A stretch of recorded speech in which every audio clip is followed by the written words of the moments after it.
우리가 인생을 살아가면서 어떤 리더를 만나느냐에 따라서 우리의 삶이 완전히 달라지지 않습니까? 리더의 역할이 그만큼 중요한데요.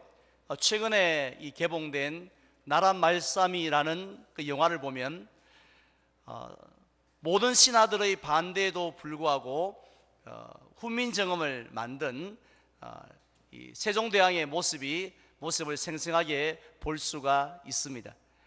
만약에 당시에 세종대왕이 없었다라면 집현전에 아무리 탁월한 학자들이 몰려 있었다 할지라도 한글은 만들어질 수 없었는 줄 압니다. 우리의 직장 생활도 그렇지 않습니까? 모든 사람들이 와 좋겠다 야 하면서 부러워하는 신의 직장이라 할지라도 어떤 리더를 만나느냐에 따라서 그 직장이 지옥이 될 수도 있고 반대로 천국이 될 수도 있지 않습니까? 따라서 우리는 우리 자신이나 또 자녀들을 위해서 기도할 때에 어디를 가든지 좋은 사람들을 만나는 만남의 복을 주시되 특별히 좋은 리더를 만날 수 있게 해달라고 기도할 필요가 있는 거죠. 자, 그런데 좋은 리더를 만나는 것만큼이나 우리가 간절히 사모해야 할 기도 제목이 있다고 말씀을 드렸습니다.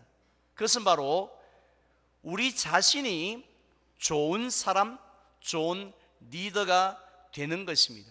왜냐하면 오늘 여기 앉아 계신 우리 성도님들 가운데서 본인이 원하든 원하지 않든 리더가 아닌 분은 한 분도 없기 때문에 그렇습니다. 특별히 우리는 가정에서 부모로서 자녀들의 인생에 절대적인 영향을 미치고 있는 그런 리더로 살아가고 있다는 것입니다. 그래서 오늘도 저는 이런 리더로 성장합시다 라는 제목으로 하나님의 말씀을 전하려고 합니다. 우리가 어떻게 하면 성장판이 열려서 자랄 수가 있을까요? 키는 벌써 다 컸지 않습니까? 그런데 우리가 리더로서의 어떤 그 지도력은 어떻게 하면 더 날마다 성장할 수 있을까요? 우리는 그 비결을 성경에 나오는 위대한 인물들을 통해서 살펴보고 있는데요.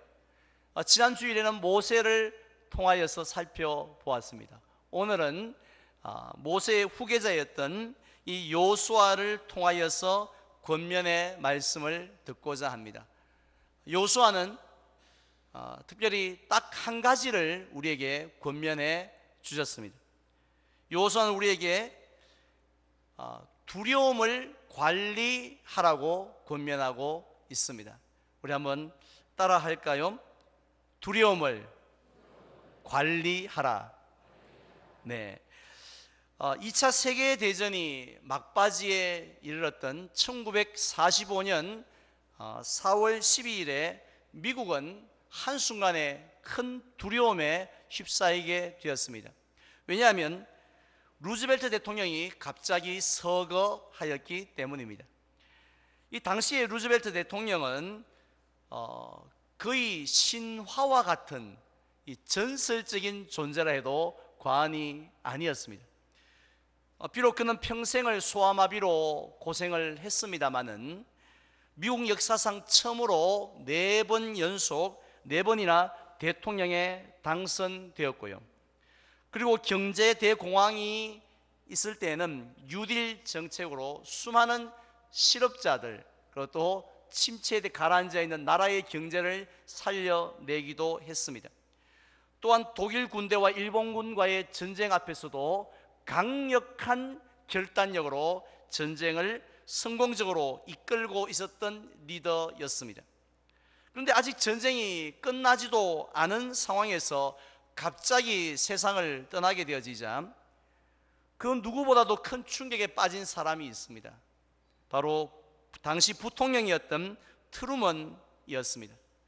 그가 얼마나 큰 충격에 빠졌고 두려움 가운데 있었던지 그는 자기 주변에 있는 기자들에게 이런 부탁을 간곡히 하게 되어집니다. 하늘의 달과 별과 모든 행성이 나에게 떨어진 것 같습니다. 여러분이 만약에 일생에 딱 한 번이라도 기도하는 사람이라면 지금 그리고 나를 위해서, 두려움에 빠져 있는 나를 위해 기도해 달라고 부탁을 하였다고 하죠. 이러한 트루먼 부통령의 두려움이 오늘 본문에 등장하는 여호수아에게서도 발견할 수 있습니다. 먼저 1절을 보면 미국의 루즈벨트 대통령보다도 더 위대한 리더가 죽었다고 기록되어져 있습니다. 누가 죽었지요? 모세가 죽었습니다. 우리가 잘 알고 있는 것처럼 이 모세는 정말 위대한 사람 아닙니까? 40살까지 애굽의 왕자로서 최고의 교육을 받았던 사람이었고요, 80살 때는 하나님의 부르심을 받아서 이 애굽에서 종살이하던 이스라엘 백성들을 건져내는데 10가지 재앙을 통해서 구하여 내기도 했습니다. 뿐만 아니라 그 이스라엘 백성을 무려 40년 동안이나 광야에서 그들을 인도하여서 마침내 가나안 땅 입구까지 인도하는 이 일을 감당했던 사람이었습니다. 이런 모세가 120살 때 죽게 되어지자 하나님은 그의 수종자였던 여호수아를 후계자로 세우시면서 2절 말씀에 보면 이제는 네가 감당해야겠다고, 네가 일어나서 이 많은 이스라엘 백성들, 목이 곧고 말 안 듣고 또 이 순종 잘 안 하기로 소문난 이 백성을 이끌고 그리고 요단강을 건너서 가나안 땅에 들어가라고 말씀을 했습니다. 자, 그 말씀을 듣는 순간 이 여호수아의 기분이 어땠을 것 같습니까?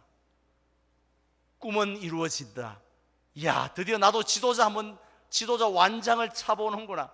내가 드디어 넘버원이 되어보는구나. 이렇게 하고 하늘 날아갈 듯 기쁜 것이 아니었습니다. 하나님께서 모세와 함께 하셨던 것처럼 과연 나와도 함께하여 주실까?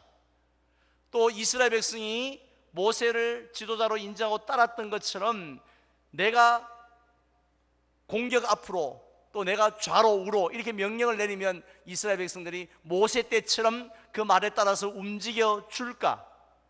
또 이 요단강을 건너가면 그 땅이 텅텅 비어 있는 게 아니고 가나안 원주민이 우리를 기다리고 있는데 그 원주민과 싸워서 이길 수 있을까 하는 이런 두려운 마음이 그의 속에 가득 차 있었지 않겠습니까?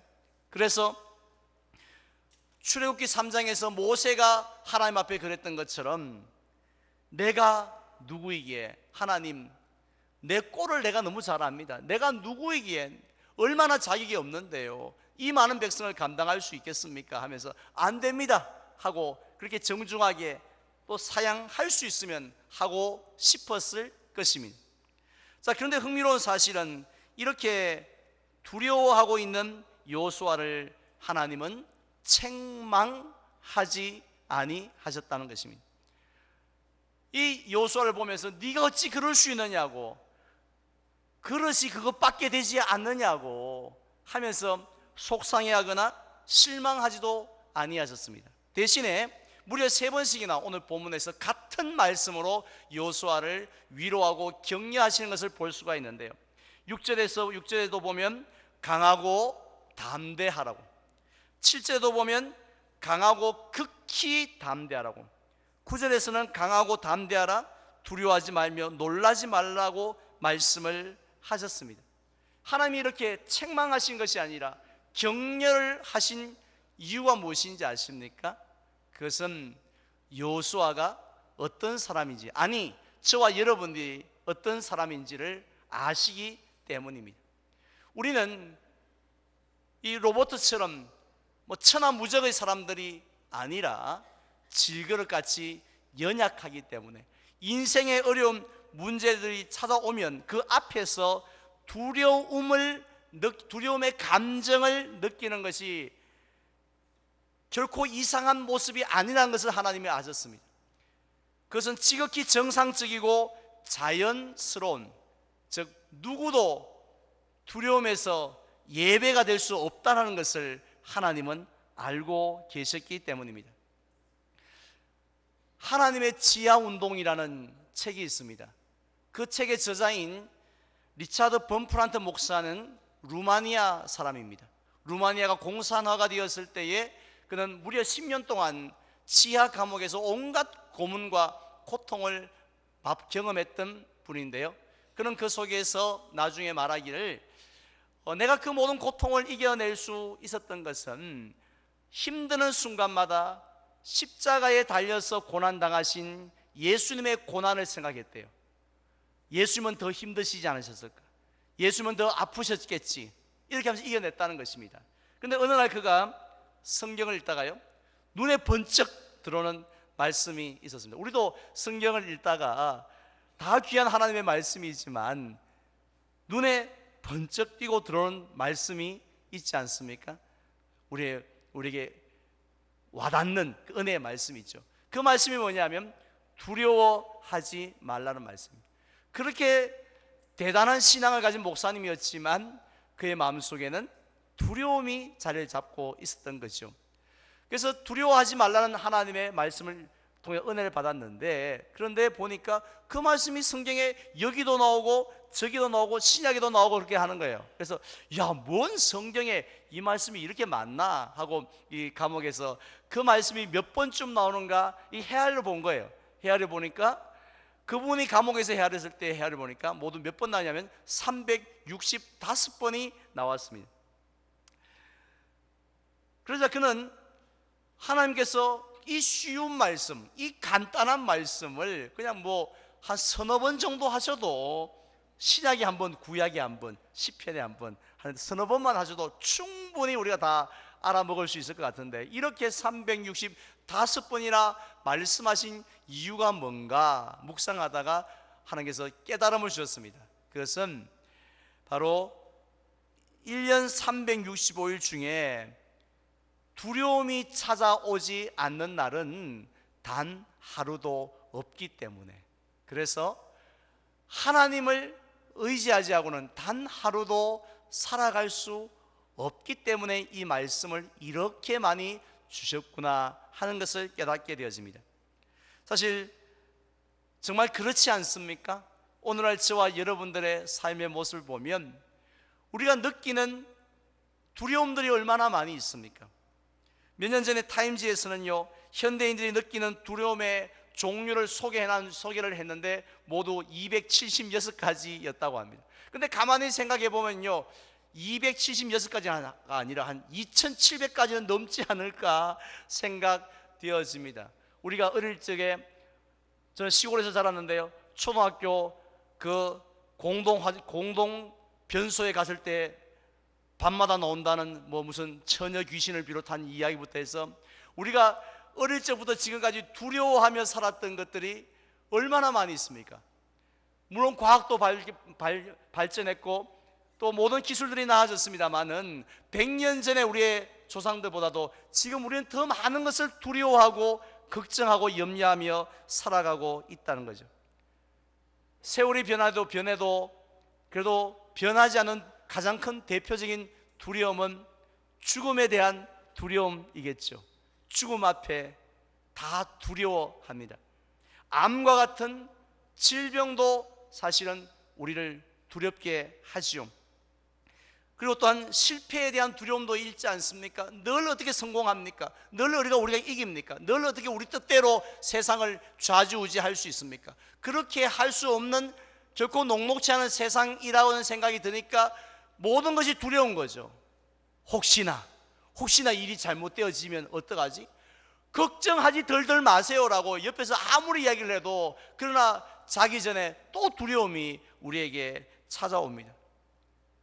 심지어는 주사 맞을 때도 두려움이 있지 않습니까? 폭염에 대한 두려움, 미세먼지에 대한 두려움도 우리에게 있습니다. 솔직히 말씀드린다면 저도 예외가 아니죠. 저는 제가 제일 두려워하는 것은 설교에 대한 두려움입니다. 설교를 준비된 원고를 가지고 설교를 제대로 하지 못하면 어떡하지, 이런 두려움이 아니라, 조금 전에도 장모님 기도하셨지만 그냥 말씀에 능력이 있게 하여 주시옵소서. 그렇게 꼭 장로님들 기도할 때 그렇게 기도하세요. 그리고 오늘 일부 예배 때 기도하신 장로님은 오늘 말씀에 생명력이 있게 해 주시옵소서. 또 그렇게 기도를 하시더라고요. 이건 그냥 결국은 뭡니까? 말씀에 능력이 없고 말씀에 사실은 생명력이 없으면 아무것도 아니죠. 그렇지 않습니까? 이게 말씀 가운데 능력이 없고 생명력이 없으면 이 설교가 뭐 재미가 있습니까? 무슨 뭐 드라마처럼 무슨 감동이 있습니까? 이게 무슨 의미가 있습니까? 우리가 말씀을 들을 때 하나님의 음성이 들려지고 하나님께서 그 말씀을 통해서 우리에게 역사하시는 능력이 나타나야 진짜 말씀이죠.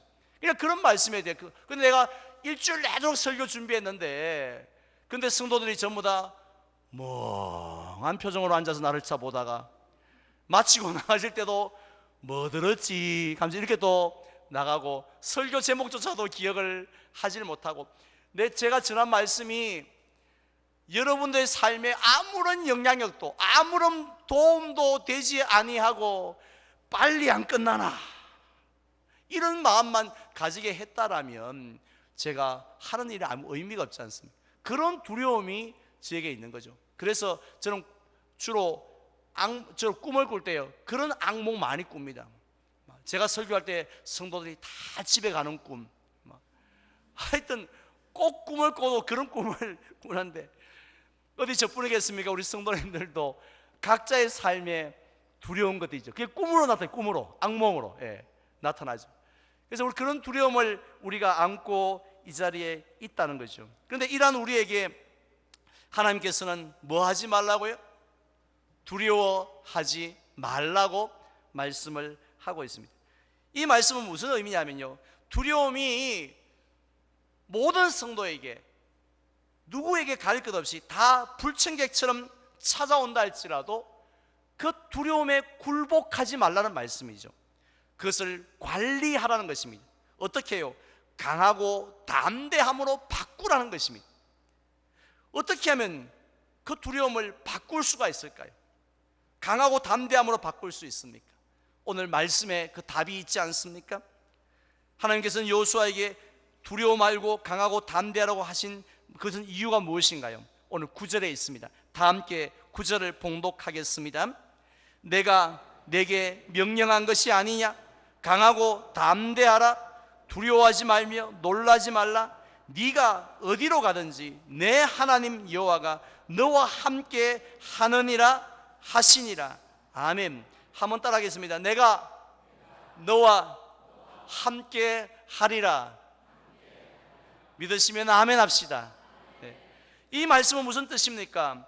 어떤 상황에 있든지 여호수아를 떠나지 아니하시고 버리지 아니하시겠다는 것입니다. 우리는 그런 마음이 있지 않습니까? 사람은 누구나 버림받음에 대한 두려움이 있습니다. 거절감에 대한 두려움이라고 하는데 우리 전도에서 나를 다 무시하면 어떡하지? 우리가 모임에서 나를 거절하면 어떡하지? 이런 마음들이 있지 않습니까? 그런데 하나님께서는 절대로 우리를 떠나거나 버리지 아니하십니다. 사람들은 그럴 수 있어요. 충분히 그럴 수 있습니다. 하지만 하나님은 절대로 떠나거나 버리지 아니하시겠다라는 뜻입니다. 그리고 또 하나님의 의로운 오른손으로 붙들어 주시고 도와주시겠다라는 뜻인 줄로 믿습니다. 그리고 또 지금 당장은 이해가 되어지지 아니하고 또 우리가 해석도 될 수 없지만 그러나 이 모든 것들이 합력하여 선을 이루게 해 주신다라는 말씀의 뜻인 줄 믿습니다. 이 약속을 여호수아가 붙잡습니다. 뭘로 붙잡습니까? 손으로 붙잡는 게 아니에요. 말씀은 믿음으로 붙잡습니다. 믿음으로 아멘 하고 그것을 붙잡았을 때에 이 여호수아가 그 두려움의 자리에서 일어납니다. 나는 아무것도 할 수 없다 생각했던 여호수아가 일어나 드디어 제일 먼저 무엇을 하느냐면 백성의 관리들을 집합해서 소집을 하게 되어집니다. 그리고 조금도 쫄지 않고요, 담대하게 그들에게 말합니다. 우리가 이 강을 건널 것이라고, 여리고 가나안 땅을 들어갈 것이니까 준비하라고 명령을 하게 되어집니다.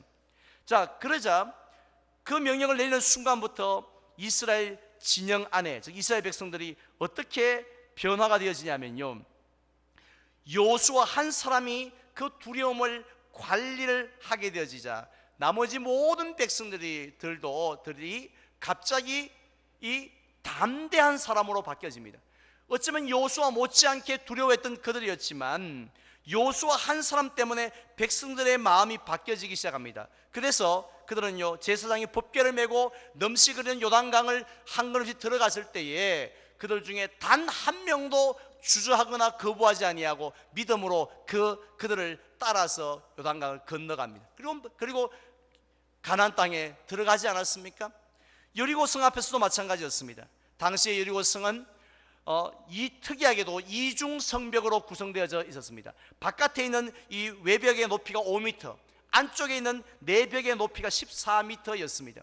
난공불락의 요새였죠. 거기다가 그 성에는 완전 무장을 하고 돌격 앞으로라는 명령만 기다리고 있는 군인들이 지금 지키고 대기하고 있는 중이었습니다. 그럼에도 불구하고 이스라엘 백성들이 하루에 한 바퀴씩 그 성을 돌 수 있었던 것은 누구 때문이었습니까? 여호수아 때문이었죠. 리더였던 여호수아의 그 담대함을 보았기 때문에, 두려움을 관리하는 모습을 보았기 때문이었습니다. 그런데 만약에 그 여호수아가 벌벌 떨었다면, 안절부절했다라면, 얼굴이 시커멓게 사색이 되어져 있고 앉자마자 한숨만 푹푹 쉬고 그렇게 했다라면, 그래서 얼굴에 근심이라고 두 글자 쓰고 다녔다라면 어떻게 했겠습니까? 이스라엘 백성은 한 발자국도 가나안 땅으로 나아가지를 못하였을 것입니다. 우리는 이런 모습을 사울 왕에게서도 발견할 수 있지 않습니까? 골리앗에 대한, 사울 왕은 골리앗에 대한 두려움을 관리하지 못했습니다. 두려워서 벌벌 떨었습니다. 그러자 이스라엘 군대 전체도 심히 두려워하여 그 앞에서 다 도망하였더라고, 즉 오합지졸이 되었다라고 말씀을 하고 있습니다. 혹시 이런 모습이 저와 여러분들의 가정의 모습은 아닌지, 저와 여러분들의 삶의 모습은 아닌지 한번 가만히 생각해 보시기를 바랍니다. 사실 리더인 저와 여러분들이요, 어떤 문제 앞에서 어떤 자세를 가지느냐에 따라서 여러분들의 가정, 또 우리의 교회, 또 직장의 모습은 완전히 달라진다는 것을 기억하시기를 바랍니다. 저와 여러분들이요, 두려움 앞에서, 문제 앞에서 염려하고 불안해하고 떨면요, 흔들리면, 무너지면 나만 무너지는 것이 아닙니다. 내 주변에 있는 모든 가족들과 모든 사람들도 함께 더불어 무너진다는 것을 기억하셔야 돼요. 이게 심각한 문제가 아닙니까? 전도회 회장님이 문제 앞에 두려워하고 떨면요, 회장님만 무너지는 게 아니에요. 임원들을 비롯해서 모든 회원들이 다 무너진다는 것입니다. 이게 얼마나 중요한 문제입니까? 하지만 우리가 두려움 앞에서 당당하면, 두려움 앞에 사로잡히지 않고 관리하면, 그러면 다른 사람들도 함께 강해지는 줄로 믿습니다. 이게 하나님의 원리예요. 특별히 누가 그러냐면요, 특별히 저와 여러분들에게 있어서 제일 많은 영향을 받는 사람이 누군지 아십니까? 전도의 회원인 것 같습니까? 직장 동료? 아니요.